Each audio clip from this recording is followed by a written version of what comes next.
तो महाराज जी आपके पास कुछ प्रयोग हैं लोगों को बताने के लिए कि वो नियमित कर सकें, अपनी ऊर्जा को कंट्रोल कर सकें?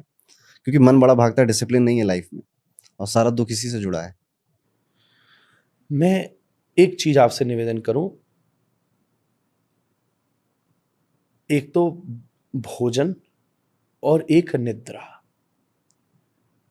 ये दो चीजों के ऊपर थोड़ा ध्यान दीजिए। बहुत सारा नेचर में हमें अपने डिफरेंस आने लग जाएगा।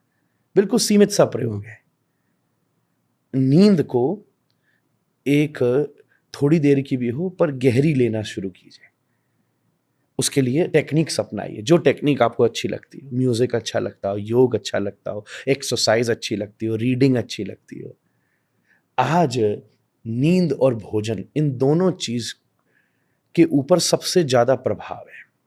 भोजन बिगड़ चुका है, हम पैक्ड खा रहे हैं, ला के खा रहे हैं, पुराना खा रहे हैं, अनियमित खा रहे हैं, अव्यवस्थित खा रहे हैं।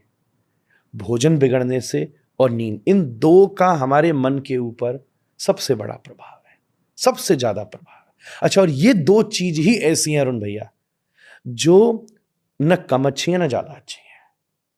इसलिए नियंत्रण इन दो चीजों का है। बस फिर उसके बाद धीरे धीरे बहुत सारी चीजों में आप नियंत्रण देखना शुरू करेंगे। अच्छा, नींद अगर 7-8 घंटे की है तो 7-8 घंटे की ठीक है। अगर आपने उसको 10-12 घंटे लेना शुरू किया तो आप दिन भर आलसी रहेंगे, और अगर आपने उसको 3-4 घंटे ले लिया तो भी आप दिन भर आलसी रहेंगे, दिन भर परेशान रहेंगे। भोजन भी एकमात्र ऐसी वस्तु है, अगर आपने बहुत ही कम खा लिया तो आपके शरीर में ऊर्जा नहीं रहेगी, और अगर आपने बहुत ज्यादा खा लिया तो आपके शरीर में आलस्य आ जाएगा। तो आप इन दो चीजों पर थोड़ा सा ध्यान देकर किसी भी प्रोसेस को जो आपकी लाइफस्टाइल में सूट करती हो, इनको अपनाना शुरू कीजिए। व्यवस्थित भोजन और व्यवस्थित निद्रा।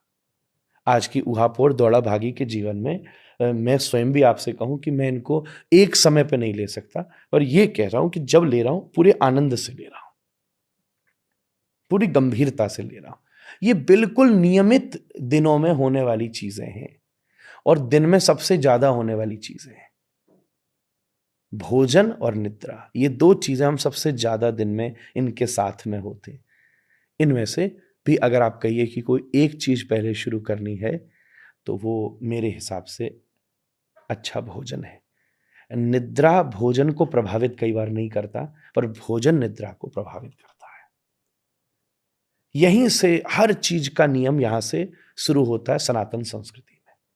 इसलिए हमारे यहाँ कोई पर्व हो, सबसे पहले भोजन की बात उठती है। आज ये नहीं बनाओ या आज ये बना लो, आज नवरात्रि है व्रत रख लो, आज एकादशी है ये मत खाओ, आज सोमवार है ये मत छुओ। चाहे ज्योतिष, चाहे वास्तु, चाहे कर्मकांड, चाहे कोई भी प्रकार की व्यवस्था हो, पहला प्रभाव आपको वेद क्या बोलते हैं? भोजन। कहीं से भी शुरू हो जाइए, पहली चीज की शुरुआत भोजन से होगी, और उसका हर जगह प्रभाव होता है, हर जगह प्रभाव होता है। जैसा आहार वैसा व्यवहार वैसे विचार। वैसे विचार, जैसा अन्न वैसा मन, बिल्कुल मूल की बात। पर कोई ड्राइवर गाड़ी चला रहा है, वो ये दो चीज पर ध्यान रखता है, ध्यान दीजिएगा। ये अनुभव मैंने परसों ही किया, जो आपसे मैं बात कह रहा हूं, ये मैंने अनुभव परसों किया। मैं कहीं से आया जो रात भर चल के सुबेरे पहुंच पाया, तो मेरा ड्राइवर को मैंने 4 बार कहा कि तू खा ले, उसने कुछ नहीं खाया दोपहर के बाद से। वो खाऊंगा तो गाड़ी नहीं चलेगी।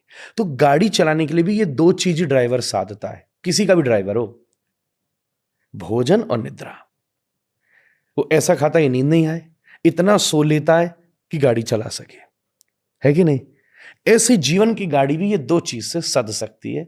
बिल्कुल सिंपल सॉल्यूशन आपसे निवेदन करूं तो हमें चीजों को सहना आ जाएगा, हम थोड़ा चेतनशील हो जाएंगे, हमारा अपने ऊपर नियंत्रण ज्यादा होने लगेगा। भोजन और निद्रा, ये दो चीजें साधनी जरूरी है।